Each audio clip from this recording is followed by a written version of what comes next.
ہوئے کہ اللہ تو علاوہ کوئی مشکل کشا حاجت روان نہیں ہے۔ پیغمبر بشر نے جے بخاری چے بات موجود ہوئے کہ جیڑی رات جس رات قسمتہ لکھی اچھان دیا جس رات سارے فیصلے ہوں دے وہ کیڑی رات ہے؟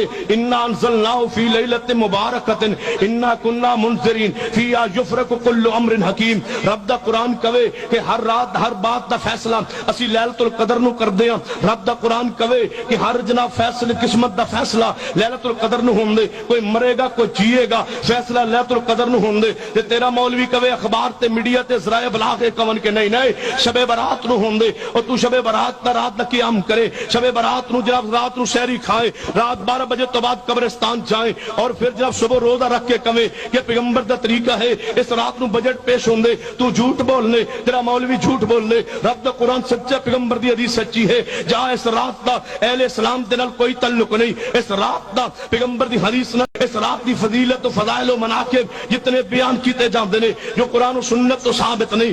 میں تن دساں اے رات کیا ہے؟ جہاں اٹھائیے شیعہ دی کتاب حق الیقین اٹھائیے، حیات القلوب اٹھائیے، وہ رات ہے جے آج جناب اس دور دے حاضر دے اگر شیعہ مجتہد دی کتاب اٹھانی ہے، اصلاح رسوم و ظاہرہ اٹھائیے، القوانین و شریعہ اٹھائیے، اے شیعہ دی کتاب اٹھا کے دیکھیے، اے بات موجود نہ ہوئے تے میں تیرا مجرم ہاں کہ اس رات نو شیعہ دا امام مہدی پیدا ہویا ہے، اہل سنت دا امام مہدی، الحدیث دا امام مہدی ہجے پیدا نہیں ہویا۔ شیعہ دا امام مہدی پیدا ہو چکا ہے اور پیدا اس رات نو ہوئے، وہ اپنے عقیدے دی جناب اظہار کر کے اس رات نو امام مہدی دی پیدائش خوشی مناندے۔ تو اپنی جہالت کی وجہ تو خوشی اندر شریک کیوں ہے؟ او دا مہدی پیدا ہو چکا ہے، تیرا مہدی پیدا نہیں ہویا۔ جڑا او دا مہدی پیدا ہویا ہے وہ اس رات نو پیدا ہو کر کے آگے اس مہدی نے کیا گل کھلائے؟ وہ مہدی اسمان پہ چلا گیا، اوپر کچھ عرصہ رہن تو بعد زمین تے آ گیا۔ اصلی